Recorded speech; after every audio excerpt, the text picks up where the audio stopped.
సరస్వతీదేవి అహింసకు అధినాయక దేవత సరస్వతీదేవి. సరహ్ అంటే కాంతి, కాంతినిచ్చేది కనుక సరస్వతి అయింది. అజ్ఞాన తిమిరాంధకారాన్ని దూరం చేసి విజ్ఞాన కాంతి కిరణ పుంజాన్ని వెదజల్లే దేవతే సరస్వతీదేవి. ఈ అహింసామూర్తి తెల్లని పద్మములలో ఆసీనురాలై వీణ, పుస్తకం, జపమాల, అభయముద్రలను ధరించి ఉంటుంది. అహింసామూర్తి కనుకనే ఈ తల్లి చేతిలో ఎటువంటి ఆయుధాలు ఉండవు. జ్ఞానకాంతిని పొందిన వారికి ఆయుధాలు అవసరం ఏమీ ఉండవు కదా.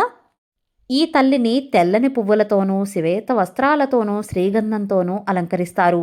పచ్చని వస్త్రాలు లేక తెల్లని వస్త్రాలను ధరించి తెల్లని పువ్వులతో అమ్మవారికి పూజ చేస్తారు. అలాగే క్షీరాన్నాన్ని కూడా నైవేద్యం పెడతారు. నారికేళము, అరటిపండ్లు, చెరుకును కూడా నివేదిస్తారు. ఈ తల్లి చల్లని చూపులలో అపార విజ్ఞాన రాశి పొందవచ్చును.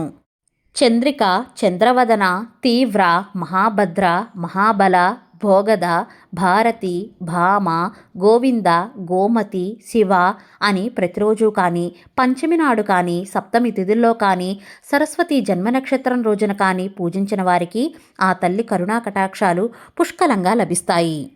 అమ్మ దగ్గర అక్షరాభ్యాసం చేయిస్తే పిల్లలు జ్ఞానరాశులు అవుతారు. సరస్వతీదేవి ఆరాధన వల్ల వాక్శుద్ధి కలుగుతుంది. అమ్మ కరుణతో సద్బుద్ధిని పొందుతారు. మేధ, ఆలోచన, ప్రతిభ, ధారణ, ప్రజ్ఞ, స్ఫురణ శక్తుల రూపమే శారదాదేవి. అందుకే ఈ దేవిని శివానుజ అని పిలుస్తారు. మాఘమాసంలో వచ్చే శ్రీ పంచమి లేదా వసంత పంచమి నాడు అమ్మవారిని విశేషంగా పూజించి ఆరాధిస్తారు. సర్వ విద్యలకు ఆధారం వాగ్దేవే కనుక చిన్న పెద్ద తేడా లేకుండా పుస్తకాలు, కళాలు అమ్మవారి దగ్గర పెట్టి ఈ రోజున అందరికీ పంచిపెట్టాలి. సంగీత, నృత్య, సాహిత్యాలకు ఈ దేవే మూలం. ఈ వసంత పంచమినే శ్రీ పంచమి అని, మదన పంచమి అని కూడా అంటారు. ఈ తల్లిని జ్ఞానప్రాప్తి కోసం ఆరాధించమని బ్రహ్మ వైవర్త పురాణంలో చెబుతోంది. వసంత పంచమి రోజున సరస్వతీదేవిని ఏ విధంగా పూజించాలి అనే పూర్తి పూజా విధానం మన ఛానల్లో వీడియో అప్లోడ్ చేశానండి. ఆ వీడియో లింక్ మన ఛానల్ పేరు కింద ఇస్తున్నాను, క్లిక్ చేసి చూడగలరు. Thank you for watching.